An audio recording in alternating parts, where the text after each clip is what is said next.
Uma boa tarde a todos. Que a luz do Divino Mestre possa cair sobre nós nesse momento e em nossos corações, para que possamos dele encher da sua tranquilidade no início de nosso estudo de hoje à tarde. Que ele possa nos iluminar e nos ajudar a compreender sua palavra, nos dando sempre uma boa inspiração e muita paz. Que assim seja. Para a tarde de hoje, trouxemos um tema: compreensão e intolerância.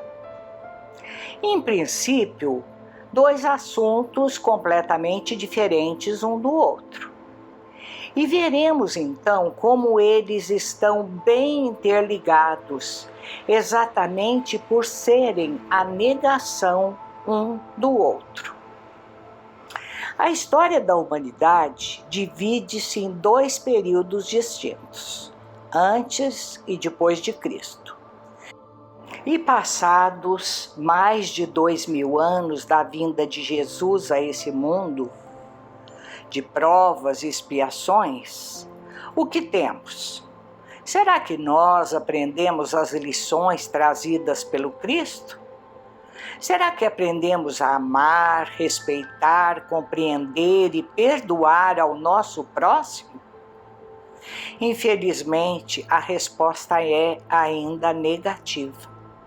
Ao tomarmos conhecimento dos noticiários do dia a dia, somos bombardeados por uma série de notícias que, na verdade, não são novas.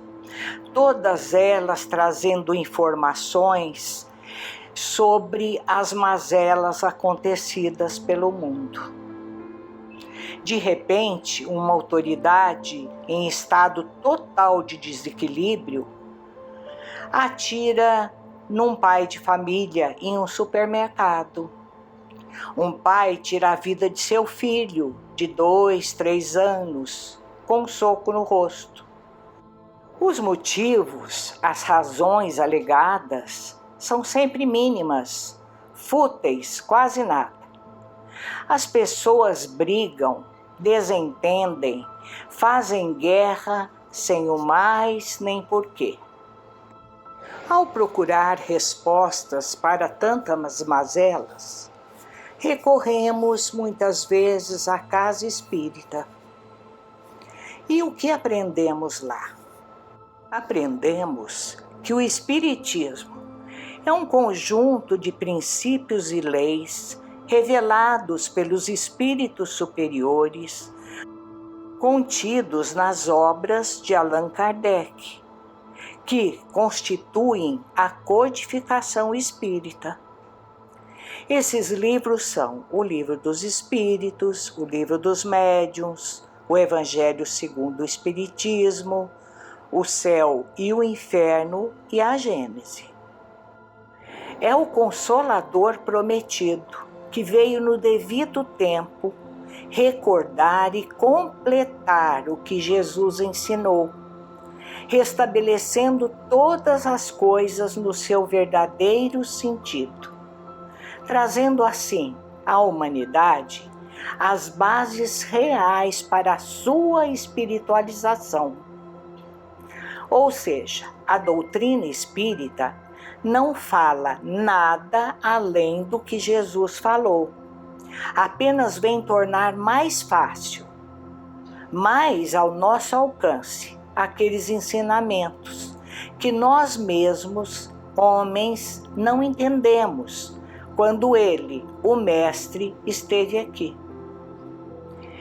Revela conceitos novos e mais aprofundados a respeito de Deus, do universo, dos homens, dos espíritos e das leis que regem a vida.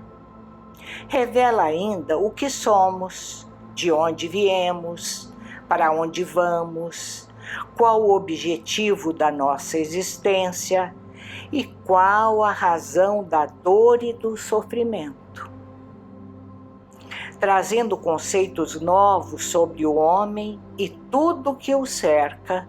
O Espiritismo toca em todas as áreas do conhecimento, a atividade e do comportamento humanos. Pode e deve ser analisado e praticado com todos os aspectos fundamentais da vida. Aspectos científico, filosófico, religiosos, ético, moral, educacional e social.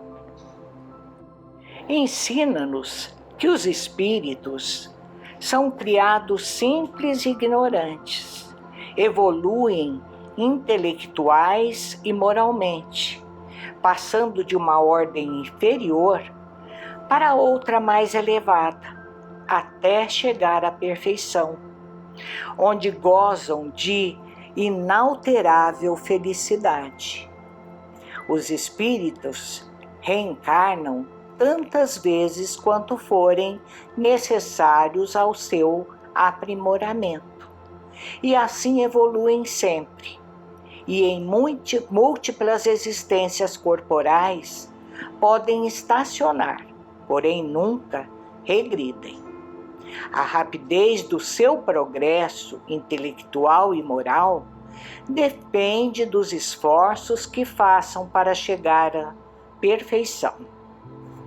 Citamos várias coisas, mas voltemos ao tema proposto para hoje, que seria compreensão e intolerância.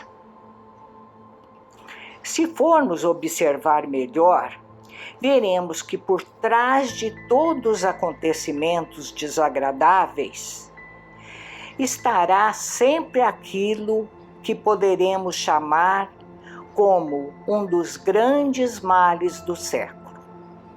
O mal do século poderia ser a depressão, o estresse, a ansiedade, a violência, as drogas, o crime organizado, o flagelo da guerra, a fome, a miséria, a ignorância, a repressão, o abandono dos menos favorecidos,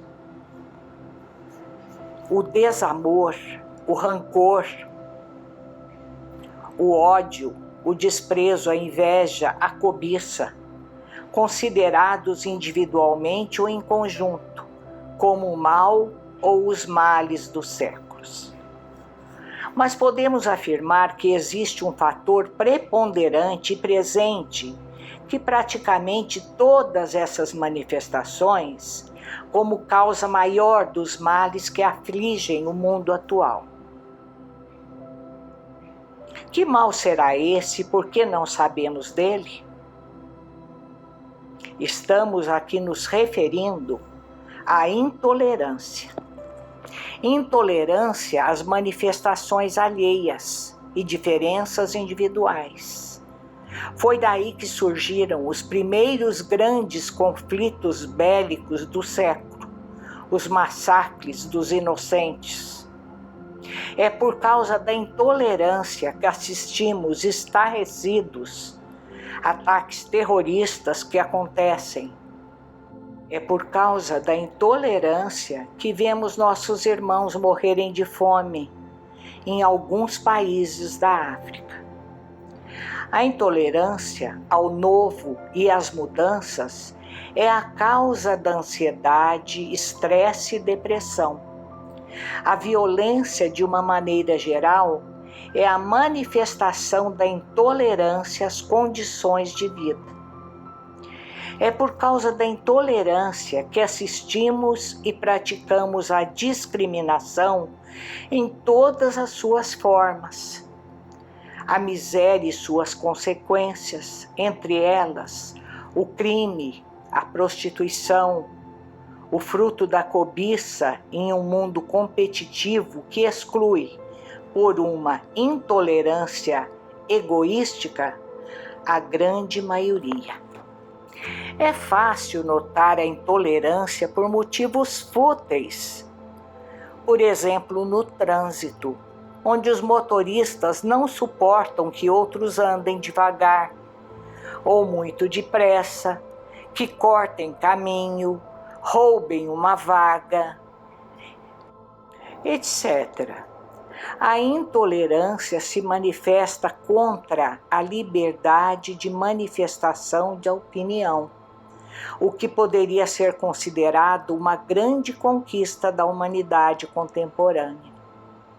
A intolerância está presente nos nossos lares, perante parentes, amigos ou pessoas que desfrutam de nossa intimidade, onde manifestam suas opiniões, que são diferentes das nossas.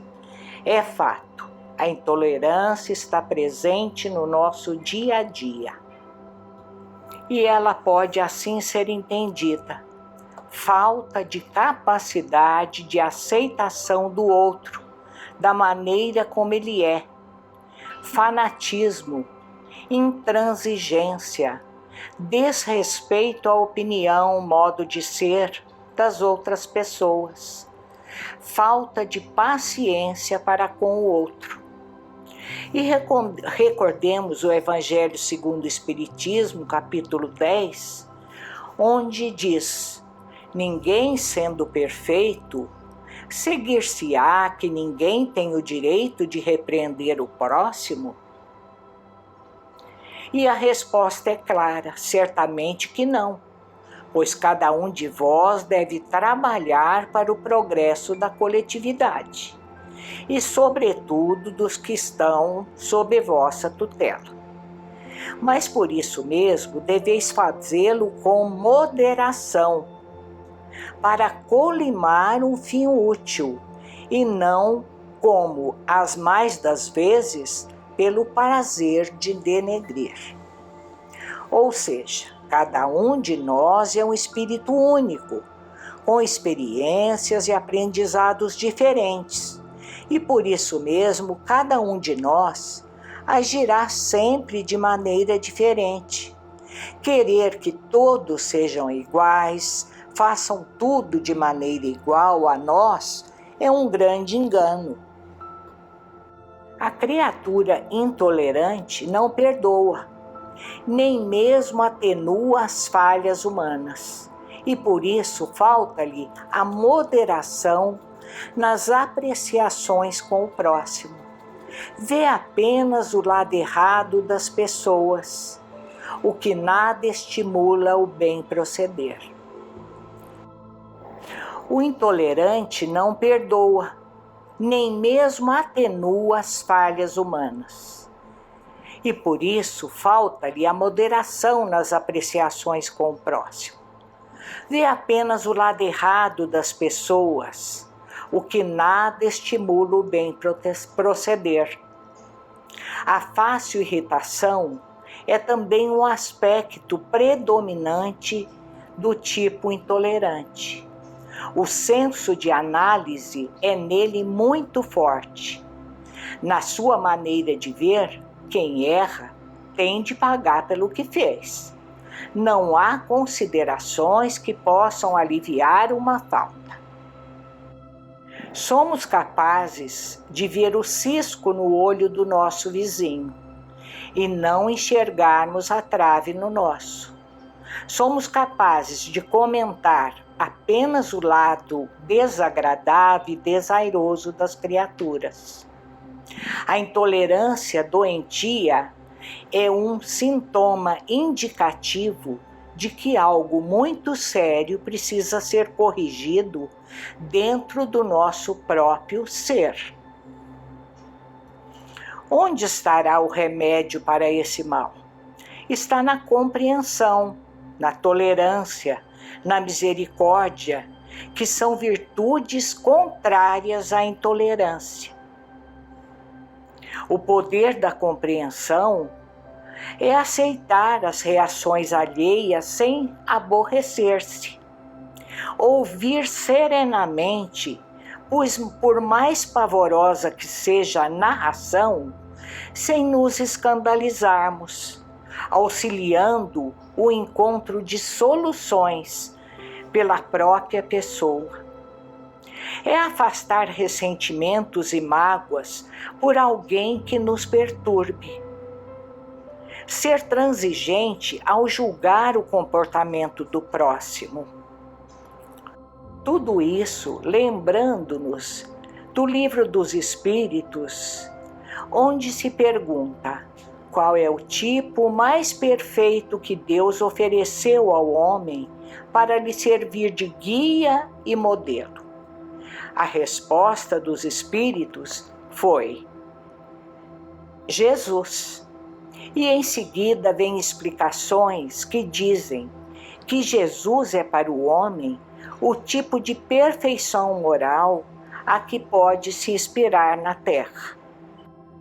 Temos também conhecimento de que muitos outros irmãos, companheiros, grandes missionários que tiveram entre nós, também nos mostrando a finalidade de que é possível sim, basta um pouco de boa vontade.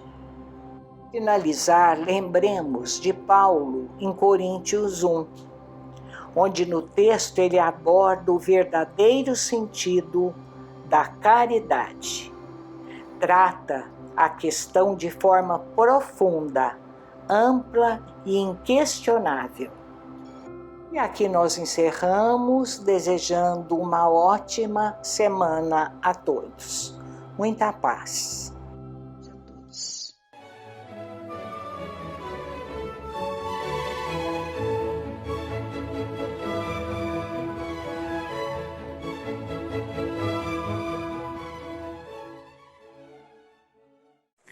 Boas noites. Dando continuidade à nossa reunião de hoje à noite, vamos falar um pouco sobre destino, fortuna, ventura, aventura, fatalidade, programação dentro do conceito da doutrina espírita, né? Então, destino ou ventura, né? Ventura é a ideia de sorte, boa sorte, má sorte, né? Fatalidade e a própria palavra fortuna, né? Não é dinheiro, fortuna é justamente uma ideia de destinação, destino, né? Uma boa fortuna. Então essas palavras compõem um conjunto de pensamentos, né? Que dá a ideia da trajetória das coisas no mundo estarem invariavelmente pré-determinadas. As coisas são ou serão o que devem ser, né? As ocorrências e acontecimentos não estão sujeitos nem dependem das suas próprias ações. É a vontade de algo superior, né? Deus, a natureza, a sociedade, enfim, impondo-se sobre tudo, né? Isso acaba passando muito a ideia de um Deus impositivo, né? Então, o seu destino está traçado nas estrelas aí, né? Você pode fazer o que quiser que não vai mudar. Já a aventura é outra coisa, né? A aventura é não ventura, né? Não destinação, que está mais vinculado ao conceito de liberdade de escolha, de livre-arbítrio, né? De programação, né? E carrega a programação em si carrega esse conjunto de ideias, né? Então, a ideia de aventura, né? De liberdade, envolve uma incerteza, né? Uma instabilidade, uma imprevisibilidade, né? Ninguém sabe o que você vai decidir. Você tem uma possibilidade de fazer as próprias escolhas. Então, se o destino está vinculado à ideia de Deus impositivo, a aventura está ligada ao homem livre, né? Ao homem livre. E essas duas correntes de pensamento parece que se chocam, obviamente, né? Porque quem faz o destino ou é Deus ou sou eu mesmo, né? Então, o primeiro é Deus se impondo sobre o homem, e o segundo é o homem sendo completamente livre que enfrenta a Deus, enfrenta o Criador. A primeira ideia são as das religiões, em que Deus se impõe sobre o homem, e a segunda é do homem enfrentando Deus, né, que com isso ele se liberta, que é a base, inclusive, do materialismo, né? Já a doutrina espírita, codificada por Kardec, nos ensina que a única destinação do homem, né, a única fatalidade para o homem é a felicidade final, né, a felicidade plena, a felicidade como fim da própria evolução, né? E é uma trajetória, só que a trajetória para se atingir isso é dada pela liberdade de escolhas. Então, a destinação é da felicidade, mas como você vai atingir essa felicidade é você que estabelece. Como é que a gente percebe isso? Na própria parábola dos trabalhadores da última hora, né? Os trabalhadores da última hora, todos aqueles que estão trabalhando lá desde o início até aquele que trabalhou só uma hora ao final do dia, vão ter a mesma remuneração, né? Que é essa felicidade plena. Cada um escolheu um caminho, né? Cada um optou por uma própria trajetória. É bom ressaltar que essa escolha muitas vezes não dependeu dos próprios trabalhadores, né? Eles estavam ali à disposição do trabalho. Outros fugiram do trabalho, esses demorarão mais para chegar, mas certamente a destinação de todos os filhos de Deus é a felicidade. Só não disse quando e o como somos nós que colocamos, né? Então, ao final, seremos todos libertos, salvos, felizes. Porém, o ritmo para atingir esse estado depende de cada um, cada ação própria, né?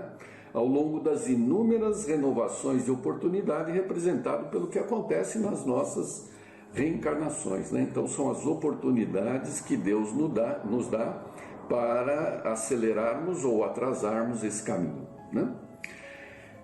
E aí nós sempre repetimos aquela frase de Leon Denis, né, que a cada instante é uma combinação entre a vontade de Deus e a nossa vontade para estabelecer as consequências, né?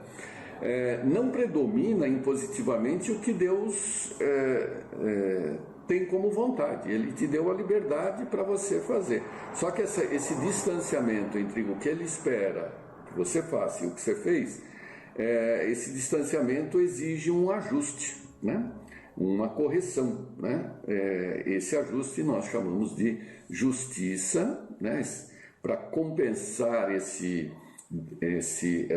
distanciamento que se expressa de acordo com as próprias encarnações nas ocorrências do dia a dia. Então vamos ver o que o Livro dos Espíritos fala a respeito. Destacamos alguns trechos e de algumas perguntas. Pergunta 171. Sobre o que está fundamentado o dogma da reencarnação?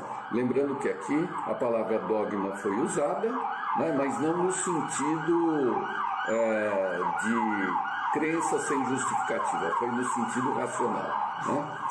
Resposta dos Espíritos. Sobre a justiça de Deus e a revelação. Por isso, repetimos sem cessar, um bom pai deixa sempre para seus filhos uma porta aberta ao arrependimento. A razão não diz que seria injusto privar para sempre a felicidade eterna àqueles que não dependeram de si mesmos para a própria melhoria? Todos os homens não são filhos de Deus? Apenas entre os homens egoístas é que se encontram a iniquidade e o ódio implacável e os castigos sem remissão, né? Então aí Kardec coloca: todos os espíritos tendem à perfeição e Deus lhes proporciona os meios de obtê-las pelas provas da vida corporal. Mas, em sua justiça, Ele lhes permite realizar em novas existências o que não puderam fazer ou acabar numa primeira prova. Não estaria de acordo com a equidade, nem segundo a bondade de Deus, castigar para sempre os que encontram obstáculos à sua evolução, independentemente de sua vontade, por meio em que foram colocados. Se o destino do homem fosse irrevogavelmente fixado após a morte, Deus não teria pesado as ações de todos na mesma balança e não os teria tratado com imparcialidade. Então, a equidade é tratar todos na mesma da mesma forma, né? Então, a reencarnação permite que sejam feitos esses ajustes, justiça, né? Sobre a existência de cada um, né? Porque numa única existência é impossível se aprender todas as coisas necessárias para atingir o conhecimento pleno, a liberdade total, né? Por isso a necessidade das reencarnações. Então todas as ocorrências na própria encarnação, né, elas de alguma forma não, elas têm uma finalidade de ensinamento, né, de pedagógica, né, para que alguma lição tiremos disso. E ainda sobre o dogma da reencarnação, no capítulo 5, né? O pensamento de que o destino está para sempre traçado em alguns anos de provas, ainda mesmo quando nem sempre dependesse de nós atingirmos a perfeição da Terra, tem qualquer coisa de pungente, enquanto que a ideia contrária é eminentemente consoladora, pois não nos tira a esperança. Então, uma destinação, né? Uma destinação, ela é irrefutável. Quer dizer, a ideia de destinação, ela angustia. Por quê? Porque as coisas são do jeito que são. Enquanto que a ideia contrária, ou seja, das novas oportunidades, elas são consoladoras, porque se as coisas não aconteceram do jeito que nós imaginávamos, elas têm a possibilidade de serem modificadas, né? Sempre dentro de uma razão e uma finalidade na sua existência, né? Questão 851. Há uma fatalidade nos acontecimentos da vida, né? Conforme o sentido que se dá a essa palavra, ou seja, todos os acontecimentos são pré-determinados? Nesse caso, em que consiste o livre-arbítrio? Essa pergunta é capital, né? Porque é exatamente a ideia de tudo. E olha a resposta. A fatalidade existe apenas no que diz respeito à escolha que fez o espírito ao se encarnar, de sofrer tal ou qual prova. Ao escolhê-la, ele traça para si mesmo uma espécie de destino, que é a própria consequência da posição em que se encontra.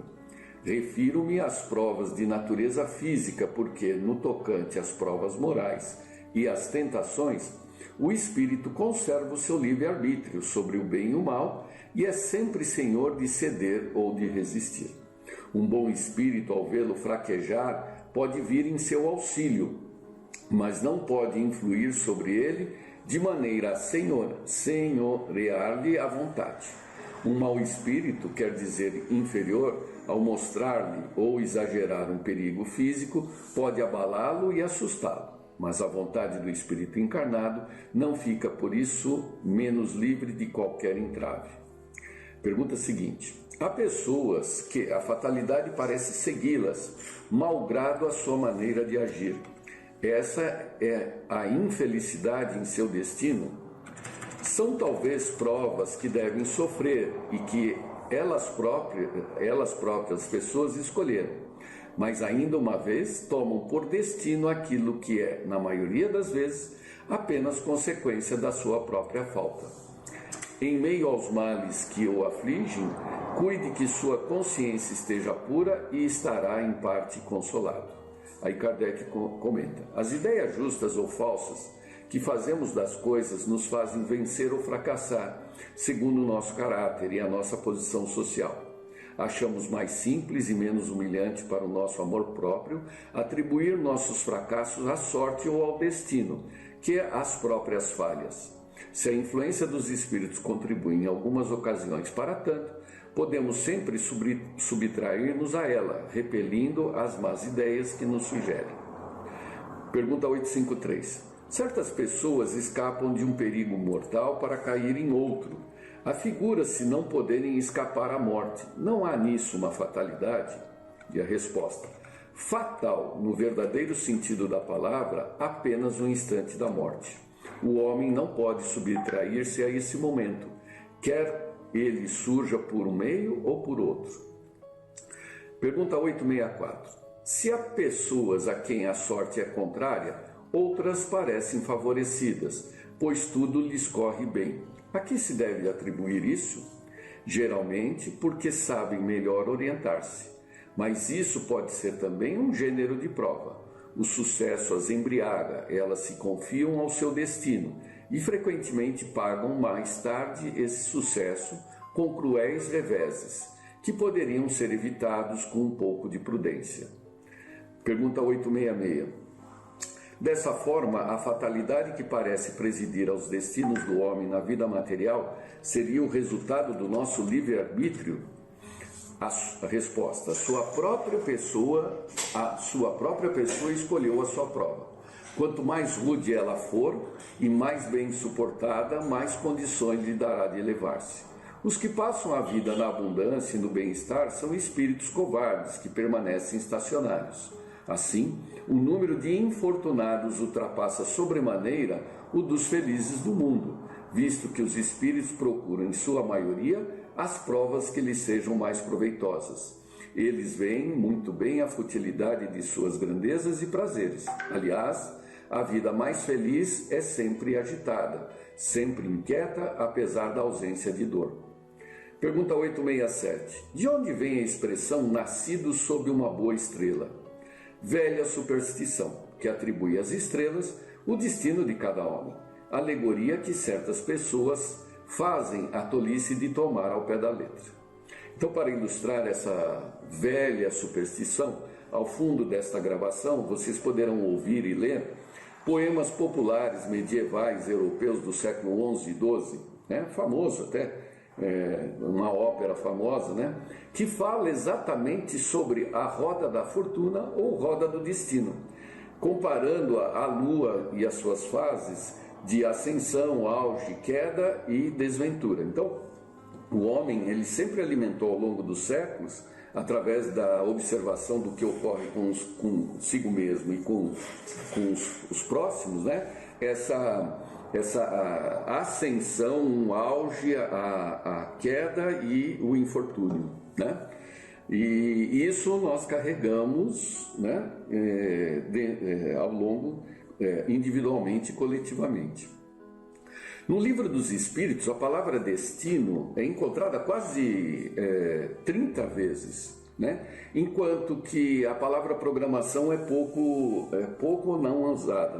É que muitas vezes a nossa programação, o que entendemos como programação, no Livro dos Espíritos aparece como destino, mas no contexto isso fica muito claro. Então, só para sintetizar, os espíritos superiores, eles planejam a nossa evolução, é um plano, é um planejamento, para atingirmos a felicidade plena. Não a felicidade relativa, que essa nós podemos ter a cada instante se fizermos a vontade de Deus. Não, a felicidade plena, ela está planejada sob a égide de Deus e de Jesus. Agora, esse planejamento, ele é quebrado em encarnações, e cada encarnação tem a sua programação. Então, essa é a distinção essa é a ideia de programação. A programação corresponde a cada encarnação que tem as suas previsões em função das lições que teremos que desenvolver. Assim, não há destino implacável, não há destino implacável. E bem-aventurado, e olha só que interessante, no Evangelho tem a palavra bem-aventurados.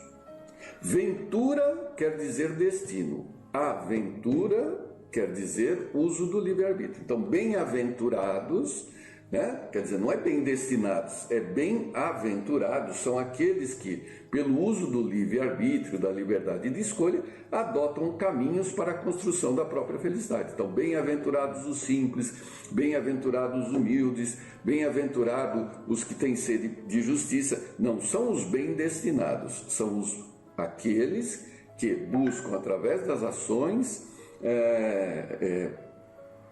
atingir o que é moralmente cristão.